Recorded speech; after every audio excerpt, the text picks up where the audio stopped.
I think, I really grew up with this kind of uh, design sort of already imprinted into my mind just based on all of the Russian fairy tale, illustrated fairy tale books that we had with all of this kind of drawing and these kind of illustrations. It was imprinted by going to Russia many times. It was imprinted on me by going to church from the very beginning with the iconostasis, which is all painted and decorated and scrolled. It is very different from a Protestant church, which is all white inside. The Russian church has so much decoration. I mean, there's gilding, there's candles burning, there's painted icons, there's painted borders, edges, tops, bottoms. I mean, it's fantastic to be in that environment and to just take it all in. You're sitting there or standing really anyway, and you can really, it just talk about permeating down to your very toes, this kind of influence. That's what I had from all those years of that.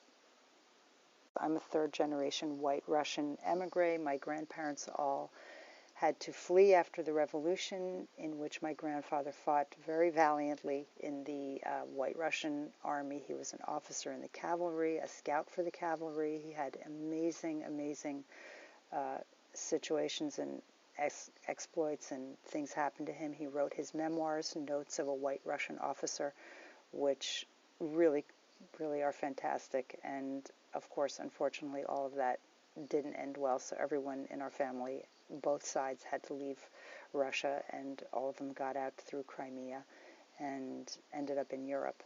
So eventually they went from Europe and came to the United States, and I was the first one born here. So we carried those Russian cultural traditions and sentiments and connection very, very strongly. It was amazing, even during the times when we had the Cold War here, and it was a lot of fear. We never even I never had any sense that it was not good to be Russian, but I considered myself very different from communist Russia.